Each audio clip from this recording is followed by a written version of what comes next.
नागरिकांना प्रश्न पडला की आपण पक्ष कसं काय बदलला.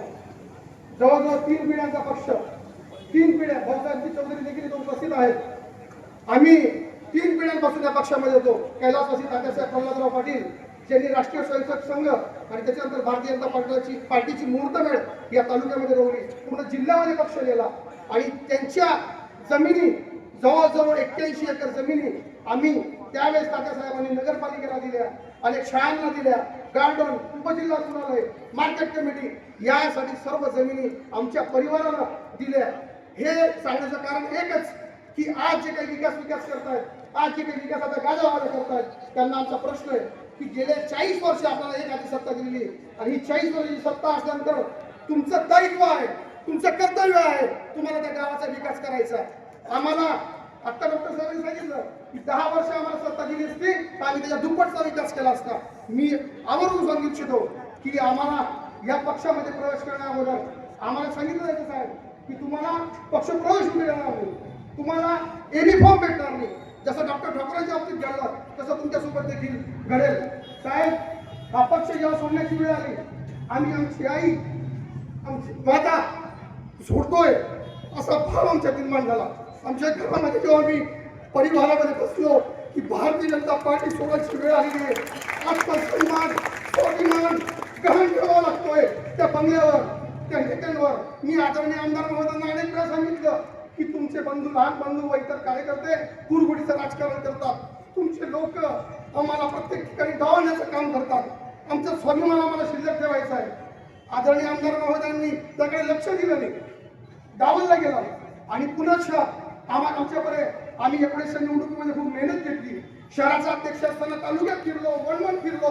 डॉक्टर ठाकरेंचं वातावरण निवडण्यासारखं होतं, पण आमची जुनी टीम त्यांच्यासोबत जुळली आणि आम्ही अपार मेहनत केली आणि त्यांच्यासाठी रात्रंदिवस राबलो आणि फक्त 2 वर्ष आमच्याशी चांगले राहिले आणि नंतरच्या 4 वर्षामध्ये प्रत्येक ठिकाणी डावलण्याचं माईक सुद्धा भेटू द्यायची नाही, इतकी तस्ती त्यांनी घेतली. मी आमदार महोदयांना सांगितलं की हे काही होतं, हे चुकीचं होतंय. जो जुना कार्यकर्ता आहे साहेब, 4 कार्यकारिण्या, 3 मंडल अध्यक्ष आणि 1 शहर अध्यक्ष या शिरपूरमध्ये भाजपचे नेमले गेले. एकाही ठिकाणी, कुठल्याही ठिकाणी भारतीय जनता पार्टीचा मुरमुरे खाऊन, पोहे खाऊन प्रचार करणाऱ्या कार्यकर्त्याला एकाही कार्यकारिणीमध्ये समाविष्ट करून घेण्यात आला नाही. हे दुःख आमचं आहे. आम्ही त्यांना सांगितलं की आमचा जुना भाजपाचा कार्यकर्ता जर तुम्ही त्यांना कुठेही स्थान देणार असणार तर आम्हाला वेगळं पाऊल उचलावं लागेल. आणि जेव्हा परिवारासोबत बसलो, शब्द कमी, अश्रू जास्त होते आणि त्यावेळेस आमच्या समोर कोणत्या पक्षात जायचं, कुठं जायचं, कोणाकडे जायचं आणि त्यावेळेस आम्हाला एकच ज्योत, एकच दिव्य प्रकाश दिसला, तो म्हणजे या महाराष्ट्राच्या लाडक्या बहिणींचा लाडका भाऊ एकनाथ भाऊ.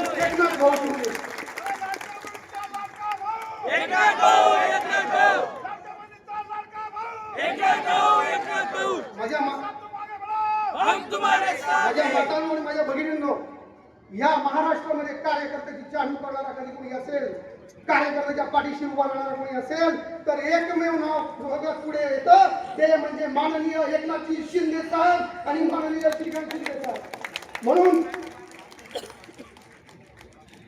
माननीय एकनाथ शिंदे साहेबांनी देखील ज्या वेळेस त्यांना डावललं जात होतं, ज्या वेळेस विचारांना दाबलं जात होतं, आजच्या 5 वर्षापूर्वी माननीय एकनाथ शिंदे साहेबांनी माननीय बाळासाहेब ठाकरेंचा विचार असेल, माननीय आनंद दिघे साहेबांचा विचार असेल, जर खऱ्या अर्थाने तो विचार जर कोणी पुढे घेऊन जात होता तर ते फक्त एकनाथ शिंदे साहेब होते. त्यांनी तो विचार पुढे नेण्यासाठी काम केलं, उठाव केला. या महाराष्ट्रामध्ये सर्वात मोठा उठाव माननीय एकनाथ शिंदे साहेबांनी केला आणि 50 आमदारांना घेऊन त्यांनी जे महाराष्ट्रामध्ये जो इतिहास घडवला तो आपल्या समोर आहे. म्हणून आमच्या समोर देखील उठाव करायचा विचार जेव्हा आला तर आम्ही फक्त आमच्या समोर एकच नाव उभं राहिलं, ते म्हणजे आदरणीय एकनाथ शिंदे साहेब. साहेब, आम्ही तुमच्या समोर मागण्या मांडणार आहोत. एक म्हणजे आमच्या गावामध्ये विकास विकास विकास विकास.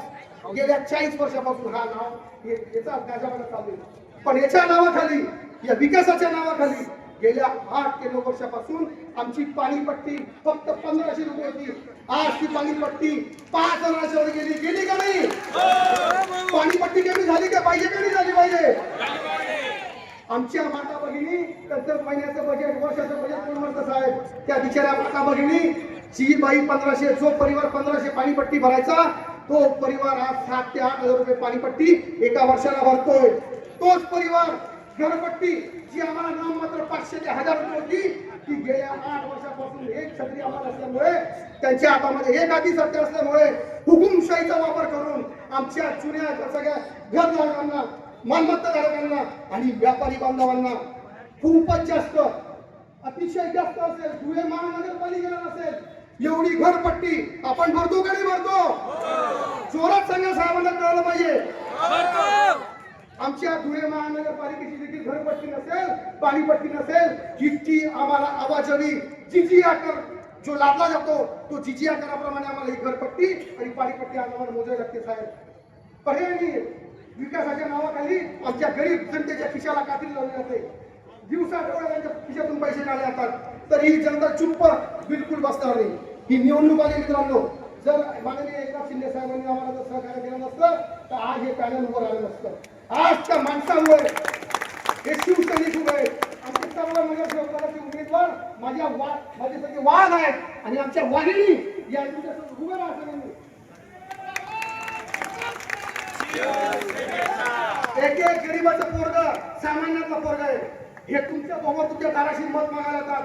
यांना खाली हात जाऊन नका मित्रांनो. यांना जर तुम्ही तुमच्या मताचं दान केलं तर आम्हाला शिंदे साहेबांनी सांगितलंय चिंता करू नको पाटील. ज्या दिवशी तुमची सत्ता आली त्या दिवशी तुमची घरपट्टी पाणीपट्टी निम्म्यावर आणण्याचं काम आहे. कारण की नगर विकास खातं म्हणजे नगरपालिकेचं खातं आणि नगरपालिकेचं खात्याचे नगर विकास मंत्री आदरणीय एकनाथजी शिंदे साहेब आहेत. आणि माझ्या लाडक्या बहिणींना बिलकुल शंका असण्याचं कारण नाहीये. कारण की एकनाथ शिंदे साहेब जो शब्द देतात तो कोणीही हालत मध्ये पाळतात आणि पाळतातच. मित्रांनो आमची दुसरी माननीय साहेब आमची दुसरी मागणी आहे की 7 झोपडपट्ट्या त्यापैकी अंबिकानगर असेल वाल्मिक नगर असेल स्वर्गीय प्रल्हादराव तात्या पाटील असतील स्वर्गीय रामसिंगराव पाटील असतील बंदा पाटील असतील स्वर्गीय नारायणजी ठाकूर असतील या लोकांनी आपल्या स्वतःच्या जमिनी त्या गरीब लोकांसाठी दिलेल्या आहेत. या 7 झोपडपट्ट्या रामसिंग नगर क्रांतीनगर भरतसिंग नगर जनता नगर वाल्मिक नगर अंबिका नगर आणि नथू नगर ईदगाह नगर या सर्व भागातील लोकांना त्यांचा 7-12 उतारा आपण करून द्यावा आणि त्यांना त्यांच्या हक्काचं घर त्यांना मिळावं. आणि एक साहेब आम्ही तुमच्या समोर मी माझ्या मतदारांना एकच आवाहन करेन. ह्या निवडणुकीचा निकाल काहीही लागो पण तुमचे 7 तारे करण्यासाठी आम्ही मंत्रालयामध्ये 1 वेळा आणि 10 वेळा तिथे जाऊ आणि निकाल आपल्या बाजूने लागणार आहे हे आजच्या चित्रावरून गर्दीवरून स्पष्ट होतंय. आणि तुमच्या घरपट्टी पाणीपट्टीसाठी माननीय शिंदे साहेबांनी आम्हाला शब्द दिलाय तो शब्द निश्चितच खरा ठरणार आहे. फक्त आपल्याला आपल्या मतांचं दान फक्त एकदा आमच्यासारख्या विरोधकांना आमच्यासारख्या स्वाभिमानी आणि आत्मसन्मानासाठी लढणाऱ्या युवकांना फक्त एकदा संधी देऊन बघा. तुमच्यासाठी 24 तास उपलब्ध असणारा कार्यकर्ता निवडा जो 25 दिवस मुंबई मलेशिया दुबई हाँगकाँग इथं जो माणूस जाणारा असेल जो तिथं वेळ देईल आणि जनतेला वेळ देणार नाही अशा माणसाला मतदान करायचं का तुमच्यामध्ये 24 तास तुमच्यासाठी उभा असणाऱ्या माणसाला मतदान करायचं हे आता मायबाप जनतेने ठरवायचंय. म्हणून यमन भाऊ आगे बढ़ो. या शिरपूर शहरामध्ये हिंदू असतील मुस्लिम असतील दलित असतील आमचं शिरपूर कसं शांत ठेवायचं आम्हाला देखील त्याची काळजी आहे. आमच्या शिरपूरची शांतता कधी आम्ही भंग होऊ देणार नाही हा शब्द माननीय श्रीकांत शिंदे साहेबांच्या समोर मी आपल्याला देतोय. सर्व जातीय सर्वखेडे राहू एकत्रित राहू पण हे हुकुमशाहीचं गुंडगिरीचं साहेब म्हटलं की गुंडगिरी होऊ देणार नाही. गुंडगिरी कोणती या उमेदवारांमध्ये मला दाखवा एकही गुंडा प्रवृत्तीचा माणूस आहे का?